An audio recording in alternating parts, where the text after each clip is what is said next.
Sziasztok! A mai napunk témája egy icipicit elrettentő, és kiváltképp azért, mert a gyerekeket is érintik. Szóval, hát sajnos, nem sajnos, de most már szinte minden üzletben kikerültek a karácsonyi csomagok. Ugye ilyenkor nem csak felnőtteknek szoktak mindenféle kozmetikai ajándéktermékek, ajándékcsomagok kikerülni, hanem vannak dedikáltan gyerekeknek szánt kozmetikai és sminktermékes csomagok is. Igen ám, de ezeknek a többsége sajnos veszélyes anyagokat is tartalmaznak. Tehát, hogyha nem minősített, tehát certifikált naturkozmetikumot vásároltok a gyerekeiteknek, akkor sajnos igenis azokban a termékekben szinte kivétel nélkül mindegyikben van olyan veszélyes anyag, ami bőrirritációt okozhat, nehéz fémeket tartalmazhat, rákkeltő anyagokat tartalmazhat, mindenféle mesterséges parfümöt, illatanyagot, ami az idegrendszerükre is igazán károsak. Szóval nagyon oda kell figyelni arra, hogy mit vesztek meg a gyerekeknek, és mondhatnátok azt, hogy jaj, de hát a gyerekeknek való termékekben biztos, hogy nem raknak bele mérgező anyagokat. Hát sajnos el kell keserítselek titeket, igenis belerakják. Most kíváncsi voltam, hogy mit találok a gyerekeknek szánt karácsonyi ajándékcsomagokban, mint összetevő listákat, mind párat megnéztem. És hát elkeserítő volt a látvány, tehát természetes hatóanyagot szinte nem találtam, azon kívül pedig tele voltak kőolajszármazékokkal, méreganyagokkal, olyan habzóanyagokkal, amik károsítják a bőrt, ekcémát és mindenféle bőrirritációt okozhatnak. Szóval tényleg elkeserítő a helyzet, és ugye az a legrosszabb az egészben, hogy ezek a méreganyagokat tartalmazó kozmetikai cégek nagyon fifikásak, mert ugye mindenféle csili-vili, színes, szagos, vattacukor illatú csomagolásba rakják bele ezeket a mérgeket. Ugye nem kell mondanom, hogy a Disney hercegnős, a Mici mackós, a most éppen aktuális, hogy Stitches vagy egyéb, mit tudom én, milyen hercegnős, vagy mesefigurás a csomagolásba rakják bele ezeket a termékeket, és ugye a gyerek persze, hogy szereti ezeket a mesefigurákat, és ő azt fogja mondani, de ő neki az ilyen-olyan szuperkutyás, meg a mit tudom én, milyen izé-mizé mackós vagy ilyen-olyan hercegnős, habfürdő, meg tusfürdő, meg mit tudom én, micsoda kell, mert hát az van a csomagoláson, ugye a gyerekek nem fogják megérteni, hogy ezek a termékek tele vannak mindenféle méreganyagokkal. Úgyhogy nagyon nehéz most szerintem a szülőknek bemenni kisgyerekkel egy drogériába, vagy akár egy bevásárlóközpontba, ahol mást se lát a gyerek, mint a kedvenc mesefigurájával teleplakátolt, méreganyagokkal telepumpált termékeket, és ugye a gyerek ilyenkor megőrül, ez náluk már kb. Ilyen függésbe is átmehet, amikor ő neki minden kell, ami az adott mesefigurából van. Tehát nem csak attól tartó a cipő, a póló, a pulcsi, a pizsama, a valami, hanem hogyha valamilyen kozmetikai termék is megjelenik, hogy de ő neki olyan habfürdő kell, olyan tusfürdő kell, de még a samponja is legyen olyan, mert most ő neki mindennek olyan mesefigurásnak kell lennie, mert különben hiszti van. Szóval én tényleg együtt érzek a szülőkkel, ilyenkor nagyon tudatosnak kell lenni, és tényleg nagyon oda kell figyelni arra, hogy mit vesztek meg, sőt, még a rokonságnak is bele kell verni a fejébe, hogy nem vesztek mocsokkal teleszennyezett terméket a gyereknek, mert tele van méreganyaggal. Tehát ez tényleg inkább a nagymamának, nagynéninek, nagybácsinak, ilyen-olyan rokonnak, barátnőnek, barátnak meg kell mondani, hogy inkább ne vegyen meg semmit úgy a gyereknek, hogy előtte nem konzultált veletek, vagy pedig, hogyha mindenképpen ők akarnak valamit venni a gyereknek, akkor adjatok a kezükbe egy listát, amit tudjátok, hogy méreganyagmentes, tiszta kozmetikumos, vagy hogyha nem kozmetikum, akkor mondjátok meg, hogy ilyen-olyan játékot vegyen a gyereknek, vagy ilyen-olyan ruhát vegyen a gyereknek az illető, csak hogy tényleg a fejükbe kell verni, hogy tudjátok, hogy jót akarnak, tudjátok, hogy szeretik a gyereketeket, de sajnos, hogyha olyan terméket vesznek meg a gyereknek, ami méreganyagokkal van tele, az sajnos nem lesz odaadva a gyereknek, hanem a kukában fog landolni. Tehát most én csak azért, hogy a mihez tartás véget, hogy tudjátok, hogy kb. Mik azok a dolgok, amikre mindenképpen oda kell figyelni, hogyha gyerekeknek szánt sminkterméket, vagy akármilyen kozmetikumot, habfürdőt, tusfürdőt, sampon, stb. Kézkrémet, akármit vesztek, hogy mik azok, amikre kifejezetten oda kell figyelni. Ugye minden, ami kőolaj származék, általában ezt úgy szokták kiírni, hogy mineral oil, tehát ez az ásványi olaj. Ásványi olaj, az csak kőolaj van a természetben, úgyhogy azt semmiképpen se adjatok a gyerekeknek. Ezen kívül ugye a paraffinum liquidum, tehát a paraffin, az is kőolaj származék. Minden olyan szó az összetevő listában, amilyen mozaik szó, tehát ez a diszódium EDTA, a PPG, PEG, azon kívül a habzóanyagnak szokták használni az SLS-t, amit vagy így mozaik szóban írnak ki, hogy SLS vagy SLES, meg hasonlók, vagy pedig, hogyha teljesen kiírják, akkor ez a szódium lauril szulfát, vagy a szódium lauret szulfát, de olyat is láttam most, hogy diszódium lauret szulfoszukinát, szóval igazi nyelvtörők. Ezen kívül, ami még fontos, hogyha csak annyi van odaírva illatanyagnak, hogy parfüm, akkor el kell gondolkodni azon, hogy az valószínűleg mesterséges illatanyagot tartalmaz. Igen, mondhatnátok azt, hogy a naturkozmetikumoknál is csak annyi van az illatanyagnál odaírva, hogy parfüm, de arra figyeljetek oda, hogy ilyenkor a parfüm után ott van egy ilyen kis csillagjelzés, és hogyha megnézitek utána a lista végén, ugye az a csillagjelzés mellé odaírják, hogy természetes illóolaj keverék. Tehát, hogy ugye a jogszabályok szerint a naturkozmetikumokban is az illatanyagokat parfümként kell megjelölni, viszont a nagyon tudatos gyártók, meg azok a gyártók, akik egyébként is minősített, certifikált naturkozmetikumokat készítenek, azok ugye természetes, 100%-os illóolajokat használnak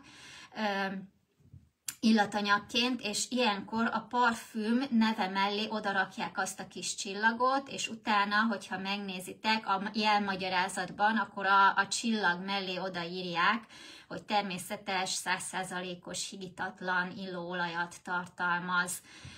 és akkor nyugodtan meg lehet venni, hogyha nincs ott a csillag, hanem csak simán az a szó, hogy parfüm, akkor pedig semmiképpen ne vegyétek meg. Ez azért fontos, mert a mesterséges illatanyagok azok amellett, hogy rákkeltőek lehetnek, károsíthatják az idegrendszert, hiperaktivitást, viselkedésbeli problémákat, meg mi egyebeket is okozhatnak. azon kívül fejfájást, migrént, rosszullétet, hányingert, szédülést, mozgáskoordinációs problémákat, tehát hogy nagyon komoly következményei lehetnek annak, hogyha a mesterséges illatanyagokkal telepumpált kozmetikumokat használunk, és ugye ez a gyerekek, nem csak a gyerekeknél, hanem a felnőtteknél is igaz, de a gyerekeknél ez kiváltképpen veszélyes lehet, tehát őnekik ugye a kis fejletlen, kis kezdetleges idegrendszerükkel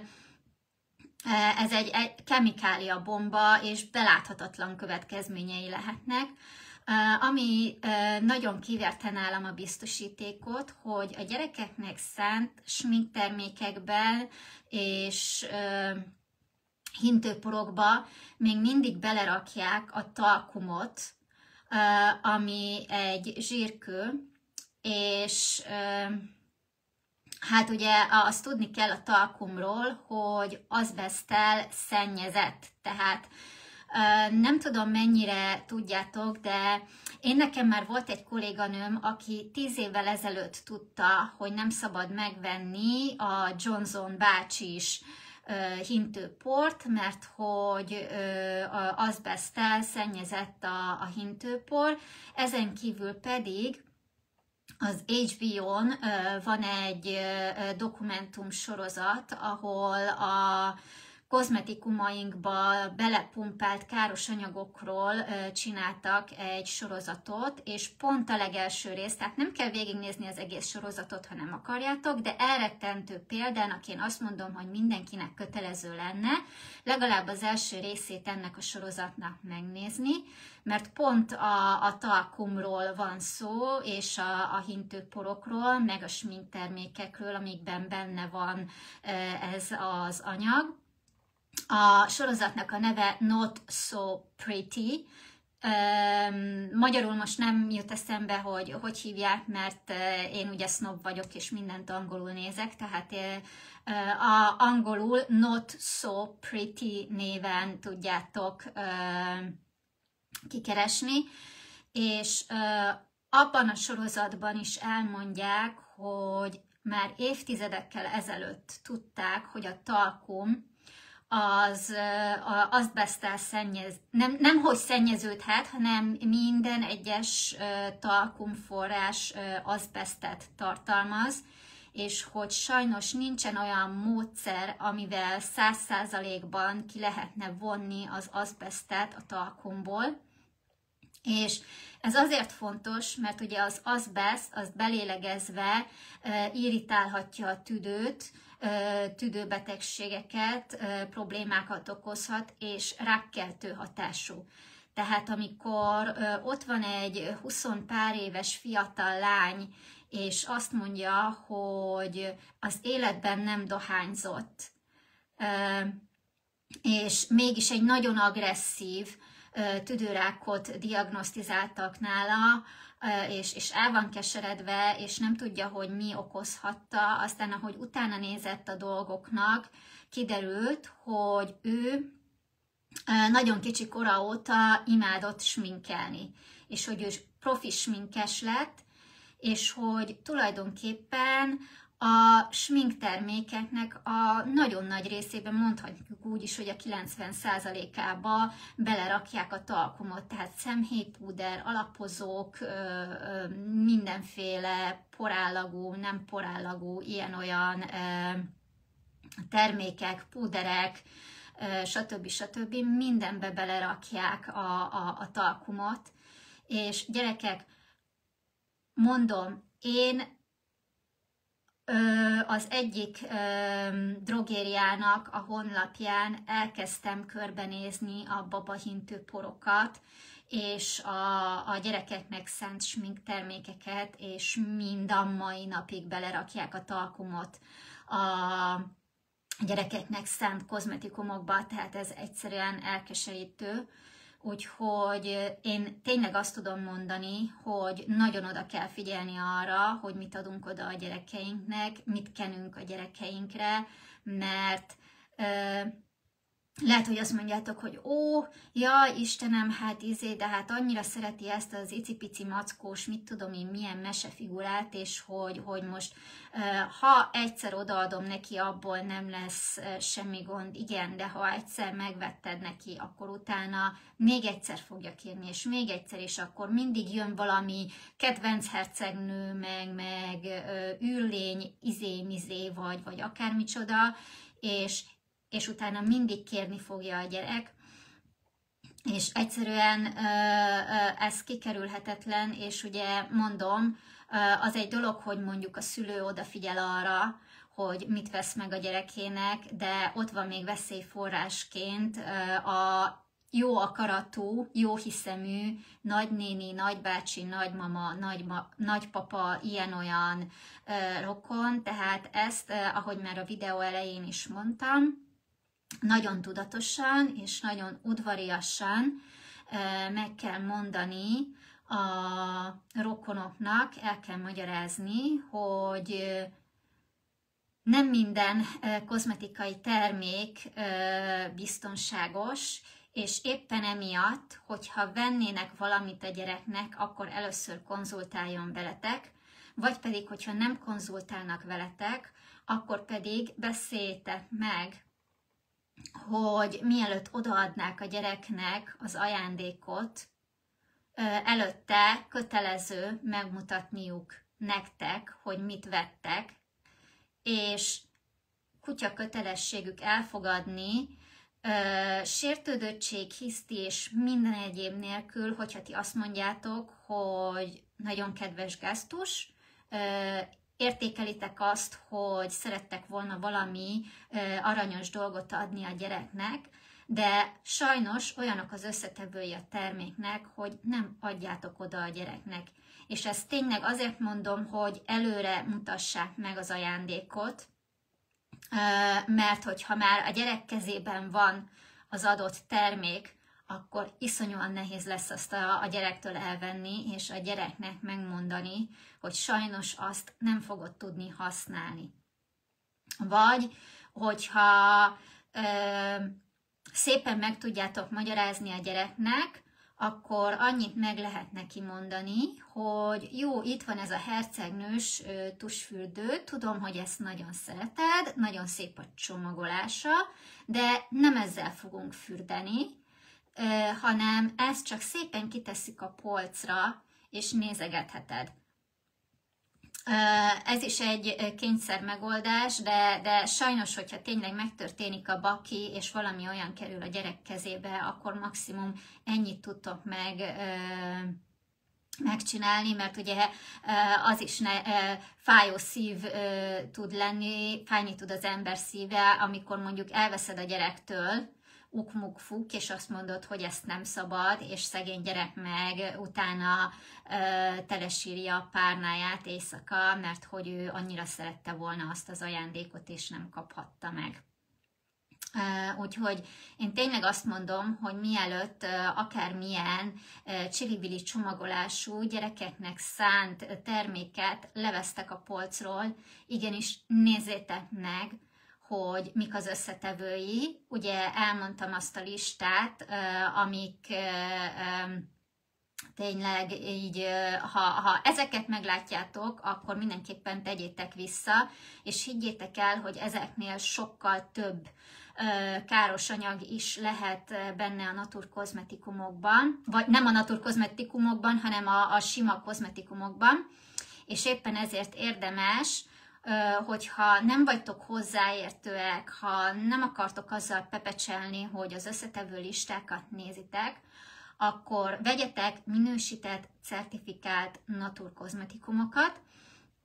Ezeket úgy tudjátok fölismerni, hogy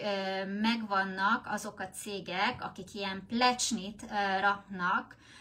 azokra a kozmetikai termékekre, amik nem tartalmaznak méreganyagokat. Ezek közül a leggyakoribbak és a legelterjedtebbek azok a következők. A Natru, a Cosmos vagy Cosmos Organics, az Ecocert, a BDIH, és a bármi, aminek Demeter minősítése van, mert a Demeter a legeslegszigorúbb minősítés, és ugye a Demeter az nem csak kozmetikumokra adhat minősítést, hanem például bioélelmiszerekre is, tehát hogyha valahol Demeter minősítést láttok, akkor az a non plus ultra, az a csúcsok csúcsa, tehát azt tényleg biztonsággal megvehetitek, akármiről van szó. Hogyha valakinek az is fontos, hogy mondjuk állatvédő vagy vegán, hogy állatkísérletmentes legyen a termék, akkor még a Leaping Bunny szimbólumot is keresheti. De én azt szoktam mondani, hogy ha mondjuk csak a Leaping Bunny szimbólum van rajta egy terméken, az még nem jelenti azt, hogy méreganyagot nem tartalmaz, az csak azt jelenti, hogy nem végeztek állatkísérleteket a termék fejlesztése során. Tehát én azt mondom, hogy ezek azok a naturkozmetikai certifikációk, amik biztonságosak, amikben én is feltétel nélkül bízom. Úgyhogy ha ezeket a matricákat, logókat megtaláljátok az adott kozmetikumon, akkor azt nyugodtan megvehetitek. Ha pedig nem vagytok biztosak a dolgotokban, mert nincsen rajta a certifikáció az adott terméken, akkor vagy nézzétek meg az összetevő listát, keressétek ki ezeket a szavakat, amiket én itt felsoroltam a videóban, de attól, hogy még ezeket nem tartalmazzák, lehet, hogy tartalmaznak más egyéb anyagot, ami szintén káros lehet a szervezetre, úgyhogy tényleg legyetek nagyon tudatosak, figyeljetek oda, hogy mit vásároltok magatoknak és a gyerkőcöknek is, és tényleg keressétek az összetevő listákban a veszélyes anyagokat, mert higgyétek el, hogy ha nem minősített naturkozmetikumról van szó, akkor szerintem kivétel nélkül kb. Mindenbe beleraknak valamit, ami veszélyes lehet. Ennyi volt mára. Köszönöm szépen, hogy meghallgattatok. Sziasztok!